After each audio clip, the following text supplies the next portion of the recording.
aparelho antigamente, que era um aparelho de guerra, que lançava pedra sobre a cabeça dos outros, e daí veio a substituição pela tempestade. Então, naqueles dias, uma tempestade, por exemplo, que era uma tormenta, destruía plantações, matava os navegantes, matava as pessoas que estivessem trabalhando por enchente, por raios e tudo mais. Ao tempo, essas tormentas, que eram de fato tempestade como essa que desabou sobre nós, passaram a ser também sofrimentos morais, né? Que fica me atormentando, me fazendo medo, me deixando inseguro, me fazendo sofrimento. Então, é importante que a gente destaque isso. E a palavra voluntário é aquilo que vem da nossa própria vontade. Então, nós vamos ver que há sofrimentos e há tormentas que fazem parte da nossa condição evolutiva e do nosso processo de vida, que nós fazemos escolha ao reencarnado, mas há aqueles que a gente não está programado, mas que nós, pelos bens que procuramos e que queremos nos apossar dele, vai nos trazer um determinado sofrimento que não estava no projeto. E deles que nós precisamos entender e nos afugentar para que nós tenhamos uma vida mais fácil. Mas eu digo para vocês, tá? Se nós não acreditarmos na vida futura e na reencarnação, não é possível isso. Por isso que o maior combate que as religiões têm hoje é sobre o quê? Materialismo. Que não acredita em vida futura, que o momento é só esse e é agora, e aí então as pessoas querem aproveitar dos prazeres que são oferecidos no corpo nesse momento. E a riqueza é a que nós mais queremos nos apossar. Então vamos lá. É o capítulo 5 do Evangelho, bem-aventurados os aflitos, né? Já falei para vocês que essa palavra aflito significa dizer apanhar para, receber pancada, receber sofrimento. Tá? Nós estamos recebendo sofrimento. Quando Jesus fala de bem-aventurados aflitos, não seria de todas as aflições, de todos os sofrimentos que nos chegam. Por isso que nós vamos entrar nesse capítulo agora falando sobre isso. Existem aqueles que a gente faz a opção no momento e nos perdemos no meio do caminho, abandonando de fato aqueles que deveriam nos redimir, para nos apossar, então, de outros bens que vão nos fazer, nos deixar atormentados, sôfregos, que não vai nos levar, não vai nos conduzir a lugar algum. Lembrando, bem-aventurados que choram, pois eles serão consolados, bem-aventurados os famintos e sedentos de justiça, pois serão saciados, bem-aventurados que sofrem perseguição pela causa da justiça, porque deles é o reino dos céus. Falei aqui para você semana passada daquela deusa Maat, que todo mundo vê ela aí até hoje, aquela mulher segurando aquela balança, com espada na mão, com os olhos vendados. Significa dizer ordem e disciplina do universo. Então, todas as vezes que nós cometemos um ato insano, uma loucura, a gente, como se diz, mexe na balança divina, e aí nós seremos responsáveis para poder trazer essa balança de novo para o equilíbrio. Então ele fala sobre perseguição da justiça e sedento de justiça, porque eu me acho atormentado e eu acho que eu estou sendo injustiçado, porque o fulano está em melhores condições do que eu, e eu acho que eu não mereço estar nessa situação, então eu me acho atormentado e injustiçado. Mas Jesus diz, tenha calma, consiga viver com essa situação, porque nós temos que aprender a viver na dor, no prazer e na dor. Nós precisamos saber conviver com isso, porque nem toda dor é maledicente, nem todo prazer é bom. Daí a gente tem que ter uma noção exata para a gente poder não se perder nesse momento. Bem-aventurado vós os pobres, pois o reino dos céus vos pertence. Bem-aventurado vós que tendes fome, pois sereis farto. Bem-aventurado vós que chorais, porque rireis. Chama-nos a atenção isso aí, e geralmente as pessoas levam isso só para o lado da riqueza, só para o lado literalmente da fome, não é assim. Né? Às vezes a gente pode ser considerado pelas pessoas pobres. Já vi muitos ricos, as pessoas chamam que eles são bobos. Falando, tem muito dinheiro, é bobo, fica ajudando todo mundo aí. Se você não estava nem aí. Você vai aplicar meu dinheiro no banco, ia fazer empresa para dar emprego para os outros? Não vou mesmo. Entendeu? Eu ia fazer aí meu projeto, aplicar o dinheiro no banco e viver ali, Aí eu fico pensando, é por isso que vai continuar assim, né? Até pensando desse jeito, não tem jeito de confiar nada nele. Porque a pessoa só quer pensar em si próprio e não quer pensar nos demais. Mas ai de vós ricos, porque no mundo a riqueza pode se vir dos prazeres que a gente pode ter com ela. Mas ai de vós ricos, pois que vós tendes a vossa consolação no mundo. Ai de vós que estáis saciados, pois tereis fome. Ai de vós que agora rides, pois que gemereis e chorareis. Então, na antiguidade, achava-se que somente as pessoas que viviam nessa condição estariam sendo protegidas de Deus. Essa é dos deuses. Essa que era a cabeça das pessoas. Então, se eu tenho um pouco de comer, se eu sou uma pessoa muito risonha, se eu tenho tudo disponível para para a minha saúde, para a minha fortaleza física, eu acho que para mim estava tudo ótimo. Eu estou sendo um protegido dos deuses. E aí é onde a gente se engana. Então, por isso que Jesus usa dessa terminologia para chamar a atenção, né, das pessoas e de todos nós. Muito bem. A gente reclama, tem as coisas que reclamamos, né? Muito. Já tem mais. Quer mais e insaciável, né? Então vamos lá. Nós vamos falar um pouco sobre verdadeira propriedade. Sobre as coisas existentes, são das duas maneiras delas existirem, tá? Aquilo que a natureza nos deixa à disposição, tudo aquilo que o homem não faz, mas não fez e não faz, mas que existem e delas possamos tomar posse. É os animais, os minerais e tudo isso aí. Então você vê que Minas, por exemplo, tem minérios, tem outros minérios novos que estão chegando por aí, e os homens que se apossam disso, como ouro, diamante, podem se enriquecer com isso. Essas coisas o homem não fabrica. Está aí os cientistas querendo fabricar ouro, diamante, uma série de outras coisas, ainda não conseguiram. Então, de tudo isso, é aquilo que a natureza produz e não somos nós. Está nela. Então nós podemos aproveitar e tirar proveito disso. A segunda maneira é aquilo que o próprio homem traz à existência, o que antes não existia, e aí passa a existir. Neste caso, são chamados de produtos, e nós de produtores. E os homens que as criam chamamos de artistas, pois que ela é a arte da produção. No sentido de arte, aqui no Brasil, eu sempre chamo a atenção. A gente só concebe o cara que faz a novela, o cara que pinta um quadro, o cara que escreve um livro. Mas para os filósofos antigos, tudo aquilo que a natureza não faz, não fez, e o homem, como aqui, coloca para existir, ele é um artista. Na carpintaria, na arte de fazer navio, na arte de fazer uma cadeira, na arte de cozinhar, na arte de fazer uma roupa. Então é aquilo que não existe. Na arte de conversar. Em tudo mais, né, que o homem traz para a sua convivência, traz para si, para a sua convivência. Mas existe maneira da gente poder conquistar isso, né? E aí a gente vai ver.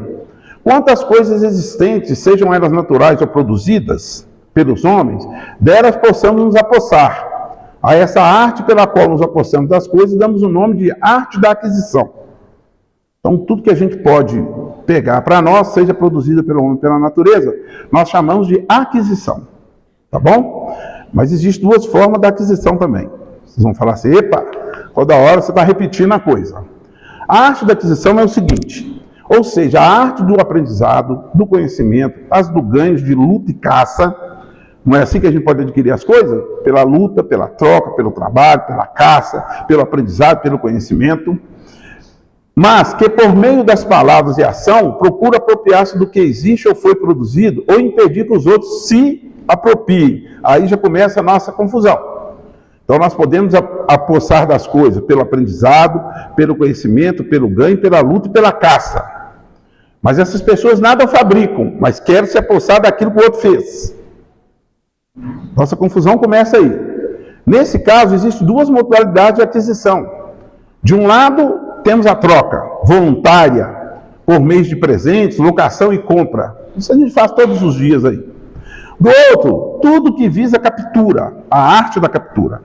E essa arte da captura era interessante porque ela vai se dividir em duas. De um lado, temos a troca, sempre voluntária, por meio de presentes, locação e compra. E por outro, tudo que visa a captura, a arte da captura, que é feita às ocultas. Nós vamos ver como é que isso é feito. A do gênero da luta, tudo que é feito é descoberto. A gente até usa isso. Vamos à luta? Então eu vou trabalhar para eu ter meu dinheiro, para poder comprar as coisas que eu preciso.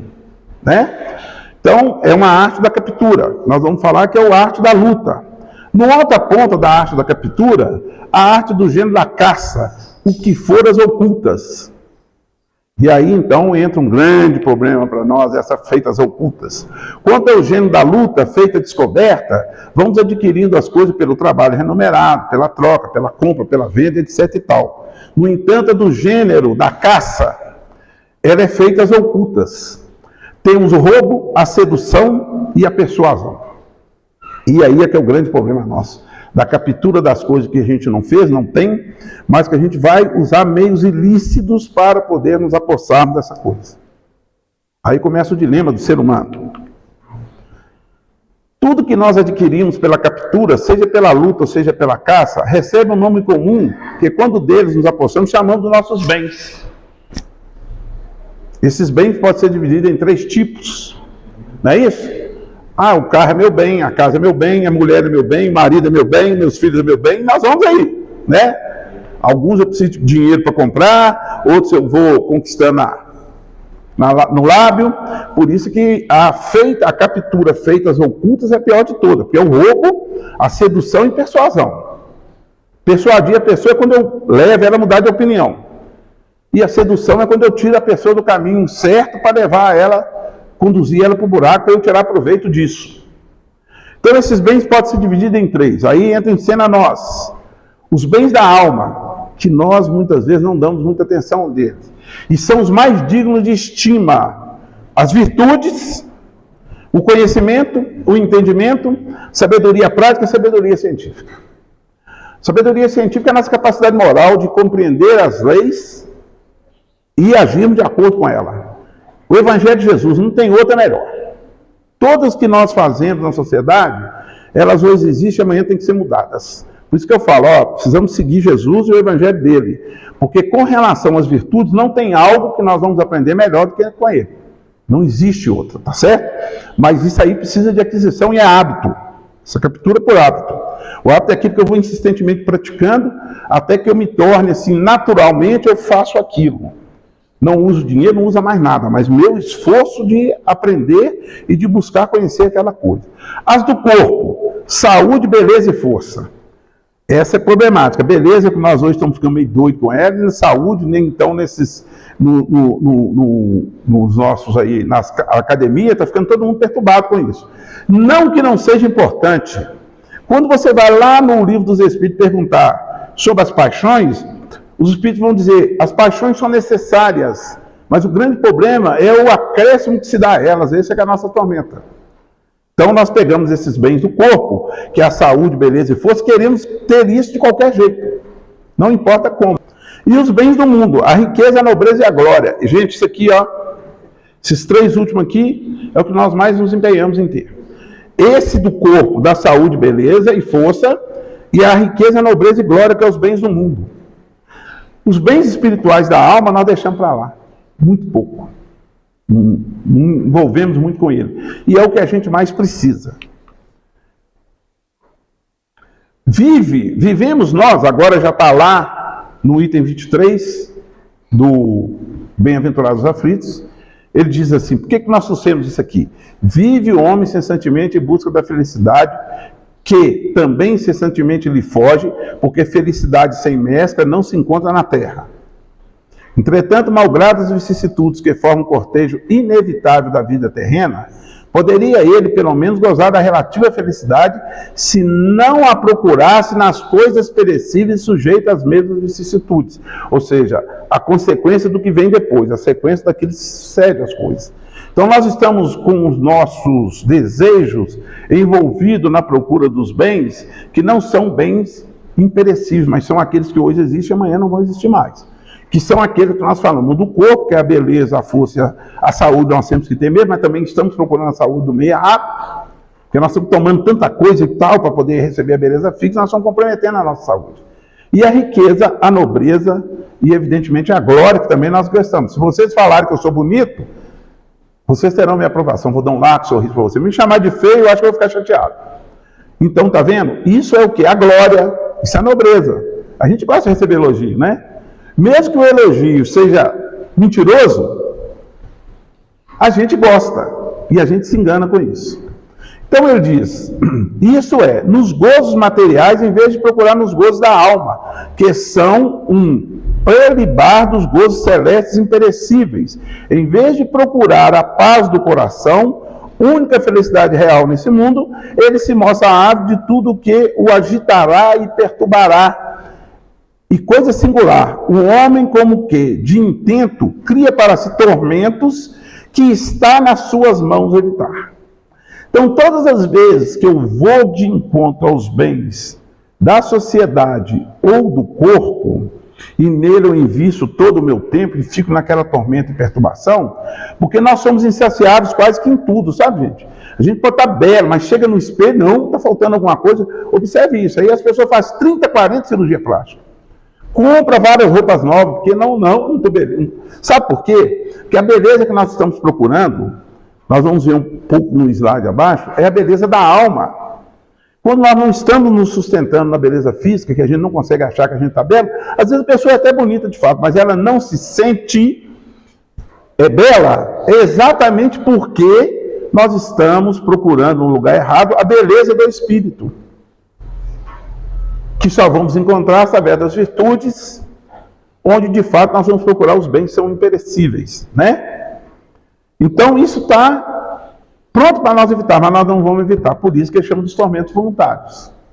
É aquilo que eu sofro para ter, e são coisas que escapam entre os dedos, porque existe hoje e amanhã não existe mais. Haverá maiores do que os que derivam da inveja e do ciúme, ou seja, da nossa tormenta. A inveja e o ciúme são aqueles que realmente acabam com o nosso estado mental, né? De querer aquilo que eu não posso ter, eu tenho que aprender a lidar com isso, né? Ou daquilo que eu tenho, que ninguém pode botar a mão, que eu acho que é meu, não toque, não faça nada, e daí esses bens perecíveis que a gente tem, é que a gente não consegue viver sem eles, e acha que todo mundo quer tomar de nós. Só que eles podem ser tomados mesmo. Porque lá naquele terceiro item da captura, que é pelo roubo, pela sedução e pela persuasão, esses podem ser tirados. Mas os bens espirituais não podem ser tirados. Por isso que Jesus vai dizer lá para nós: antes vamos caçar os bens do espírito, porque esse não pode ser roubado. Então, haverá maiores do que os que derivam da inveja e do ciúme? Para o invejoso e o ciumento, não há repouso. Estão perpetuamente febricitantes, estão naquela febre de ter as coisas. O que não tem e os outros possuem, lhes causa insônias. Dão-lhes vertigens os êxitos de seus rivais. Toda emulação para eles se resume em eclipsar o que eles estão próximos. Toda alegria em excitar nos que se lhes assemelham, pela insensatez, a raiva do ciúme que os devora. Então, eles sempre tentam pegar aquele grupo que tem a mesma intenção, o mesmo posicionamento deles, e tentam fazer dessas pessoas aqueles companheiros quanto aqueles que eles não possuem, mas invejam, querem se apossar de coisas materiais. Sabe por quê? Do conhecimento não tem como eu tirar da pessoa. A beleza espiritual não tem como eu tirar da pessoa, mas a riqueza eu tenho como tirar. A beleza eu tenho como deformar a beleza física. Com relação à força do corpo, eu também posso definhar a pessoa. Com relação ao ato de nobreza ou alguma coisa desse tipo, eu também posso pegar. Mas aquele do conhecimento, da paz, da alegria, eu não posso tirar.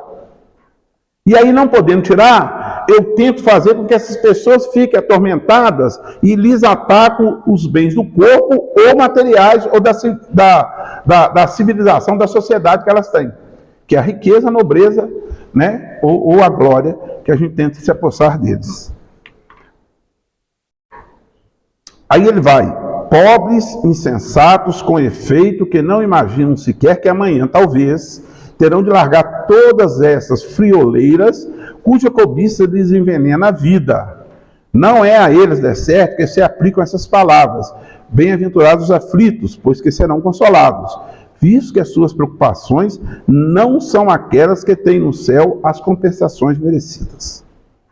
Tá? Então, quando Jesus, bem-aventurados os aflitos, quis dizer ele: você está reencarnando nesse sentido de vida, então você tenta fazer o melhor aí dentro. Não é que a gente vai se acomodar, tá, pessoal? Dizer porque eu nasci desse jeito, eu cruzo os braços, não. Eu devo ir à luta tentando melhorar as minhas condições, mas não posso perder o meu foco espiritual. Tá? Eu não posso deixar de ser uma pessoa que busque a religiosidade dentro de mim, adequar naquela religião que vai mais atender a minha fé, buscando os pré-requisitos para alcançar a felicidade. Observem vocês que os espíritos não falam do céu, mas falam da felicidade. Que é conquista também. É uma luta de nós contra nós mesmos. não podemos deixar de acrescentar que existem duas forças antagônicas lutando dentro de nós. Concorda? Quais são essas forças antagônicas que estão lutando dentro de nós? Estão sempre puxando a balança para um lado e para o outro. São outras. Estão sempre pendendo a balança para um lado e para o outro. Que a gente sempre está procurando, uma delas, de uma a gente tenta fugir. E da outra nós tentamos nos apossar. Dor e prazer. Da dor nós nos afugentamos. Eu não quero dor. Então eu acho que aquele estado que eu estou vivendo ali, de muita aflição, de muita carência de coisa, é doloroso. E às vezes eu quero sair dela, mas escolho os meios inadequados para isso. Aí eu vou para a conquista dos bens materiais no roubo, na sedução e na persuasão das pessoas. Muitas vezes no desespero vai para o roubo mesmo. Porque eu quero ter o prazer de ser rico. Quero ter o prazer de ter determinado tipo de relógio, sapato, coisas que existem agora, mas daqui a pouco, um ano depois, não serve para mais nada. Ao ponto que os bens espirituais, que é o entendimento sobre a minha vida, por que eu estou aqui nessa situação, eu não quero. E daí tem dois elementos também que vão tentar nos equilibrar nisso aí. É o medo da dor, a razão tem que entrar em cena sobre a expectativa do futuro, porque se eu não tenho expectativa do futuro, a razão não chega. Quando a razão entra no nosso caminho da dor, ela tem medo, então eu procuro fazer assim, dor maior não haverá do que aquela que quando eu chegar no mundo espiritual, eu não tenha nada para oferecer para mim mesmo lá. Não é culpa de Deus, é a nossa culpa. Não é? Quanto ao prazer, é o que nós mais confiamos que nós vamos ter. Só que muitas vezes eu quero fazer o inverso para conquistar o prazer no mundo espiritual. Ou porque eu acho que não existe a vida após a morte. Por isso que eu falei com vocês no começo. O maior desafio dos espíritas, do espiritismo hoje, e de qualquer religião, é combater o materialismo, num primeiro momento. Porque as pessoas não acreditam no futuro. Então, morri, acabou. Pronto. E aí é onde as pessoas são pegas de surpresa, né? Então, bem-aventurados os aflitos, pois que serão consolados, visto que as suas preocupações não são aquelas que têm no céu as compensações merecidas. Que de tormentos, ao contrário, se poupa aquele que sabe contentar-se com o que tem, que nota sem inveja o que não possui, que não procura parecer mais do que é. Esse é sempre rico, porquanto se olha para baixo de si e não para cima, vê sempre criaturas que têm menos do que ele. É calmo, porque não cria para si necessidades quiméricas. E não será uma felicidade a calma em meio das tempestades da vida? É um foco, é um princípio.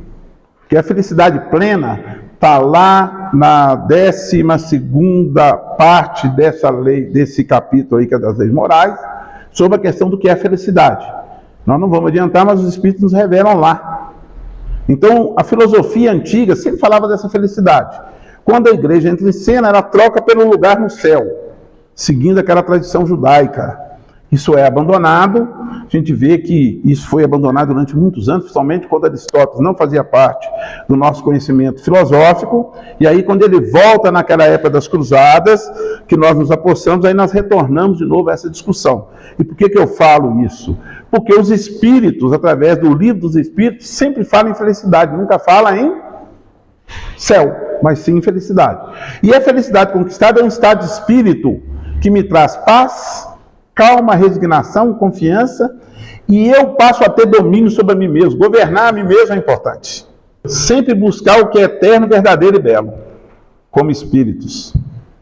Pois nós somos perfectíveis, ou seja, de nos tornarmos perfeitos. E isso é uma semente que está sempre brotando em nós. Mas para isso, precisa dos bens que nos torna perfectível. Nós precisamos desses bens. E são aqueles que nós vimos lá, que é os bens da alma, conhecimento, sabedoria prática, conhecimento científico, porque é com ele que nós vamos começar a entender e puxar para o nosso lado os atos virtuosos, que nós vamos ver um pouquinho aqui embaixo, dá tempo ainda. Por essa razão, Jesus nos trouxe os meios de como conseguir. Jesus nos ensina dessa forma. Por isso que a preocupação de Jesus não era nada com os bens materiais nem sociais, lembra? Ele não estava preocupado nem com a beleza, nem com a força física, e nem com a saúde nesse sentido, porque ele estava nos dando um caminho que nos daria todas essas coisas por uma outra maneira que a gente teria que agir. Como virtude é tudo aquilo que possibilita que as coisas e animais cumpram sua função, e como vimos que a função do homem é ser perfeito, portanto temos que conquistar as virtudes intelectuais através dos estudos, aprendizados e as morais pelo hábito que nos chega pela educação. Vou explicar isso aqui para vocês, tá? Para que serve o motor do carro? Para funcionar. E funcionar para quê? Sim, para funcionar, né? Agora funcionar para quê? Para nos locomover de um lugar a outro de forma mais rápida e confortável, ok? Mas para ele funcionar, ele precisa de algumas coisas que são essenciais no funcionamento dele, concorda? Óleo, água, as peças precisam estar bem feitas. Se tiver desgastado, eu troco. Eu posso dizer para vocês que essa é a virtude do motor do carro. Porque se ele não tiver esse ingrediente, ele não vai funcionar bem. Então a função dele não está sendo executada. A função do olho qual que é? Enxergar. Mas para ele enxergar, ele precisa de quê? Luz.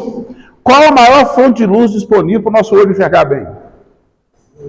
A lâmpada. Pensem, qual a maior fonte de luz que nossos olhos precisam que ele enxerga bem?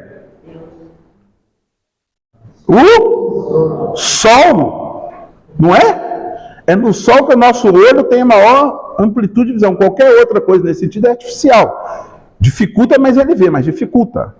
Então podemos assim dizer que a virtude do olho é enxergar bem. Qualquer coisa que possa atrapalhar é um vício no olho. Uma doença é um vício no olho.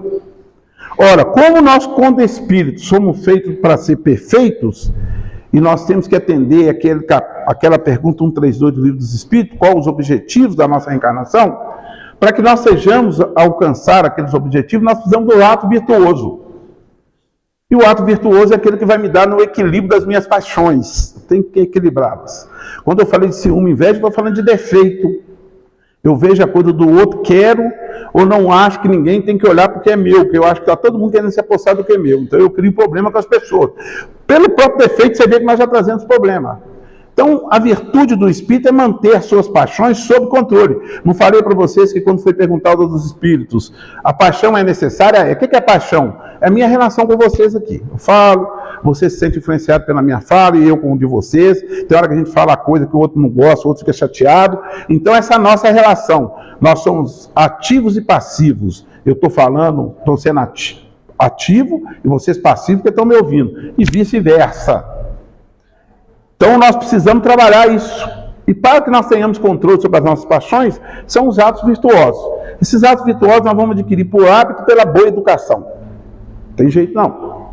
Tá? Por isso que o mundo materialista sempre oferece para os nossos jovens bebedeira, sexo e farra. Tira eles do foco. Um país que deixa os seus jovens se entregarem ao excesso de bebida, que não manda que eles respeitem seu pai, os pais respondem, acabou, gente. Estamos indo pelo caminho errado. Precisamos retornar e repensar isso. Se eu falo que a minha família não serve, então nós precisamos repensar o status família e a responsabilidade que todo grupo tem dentro da sociedade com o Evangelho de Jesus. Porque senão não vem. O hábito vem do latim hábito, significa condição, aparência, vestimenta, comportamento. É aquilo que eu habito em mim. Então a virtude faz parte desse processo para que eu aí deixe esses tormentos voluntários para trás e comece a focar naquilo que eu preciso ter para a aquisição dos bens espirituais. Conhecimento, preencher a minha mente com aquilo que de fato ela precisa. Porque quando eu coloco foco, todas as minhas energias mentais nos bens, riqueza, os bens sociais, riqueza, glória e nobreza, ou nos bens físicos, não que eu não precise da saúde, mas só da saúde, força e beleza, é como se eu pegasse a minha mente e ficasse sacudindo ela de um lado para cá toda hora, sabe por quê? Porque essas coisas mudam. E aí eu fico sendo sacudido, e aí eu fico atormentado. Mas quando eu foco nas virtudes, eu procuro me equilibrar, aí eu consigo ter uma serenidade e pulo fora desses tormentos voluntários que eu não preciso ter. Tá? Que não faz parte do meu pacote. Eu coloquei alguma coisa aqui que até eu estou assustado. Para encerrar, Jesus, tudo posso naquele que me fortalece. Eu vou continuar insistindo, não tem seguidor maior para nós do que o Evangelho de Jesus. Não adianta a gente ficar discutindo isso. Nós somos seguidores do Evangelho, vamos entender, compreender, vamos seguir. Por que meio podemos neutralizar a influência dos maus espíritos? Porque também tem essa tormenta que vem de fora, né? Porque nós abrimos espaço para eles. Praticando bem e pondo em Deus toda a vossa confiança. Repelireis a influência dos espíritos inferiores e aniquilareis o império que desejam ter sobre vós. Combate ao materialismo, porque os espíritos desencarnados querem focar em nós o materialismo quando nós estamos aqui no corpo também, tá? Os obsessores sociais estão envolvidos nesse drama. Então, quando às vezes você vê as ideias dos políticos focados para isso, estão sendo influenciados por esses irmãos também, não se esqueçam. Guardai-vos de atender às sugestões dos espíritos que vos suscitam maus pensamentos, que sopram a discórdia entre vós e que vos insuflam as paixões más. Desconfiai especialmente do que vos exalta o orgulho, pois que esse vos assalta pelo lado fraco. É essa a razão porque Jesus, na oração dominical, vos ensinou a dizer: Senhor, não nos deixe cair em tentações, mas livrai-nos do mal. Tá bom? Então nós encerramos por aqui, hein? Próxima terça-feira a gente continua no Livro dos Espíritos. Muito obrigado, vocês de casa, vocês aqui, pela oportunidade. E eu espero que nós possamos aproveitar um pouco, alguma coisa, e levar para casa, a gente repensar numa série de coisas que a gente precisa de fato repensar, né? Jesus os abençoe.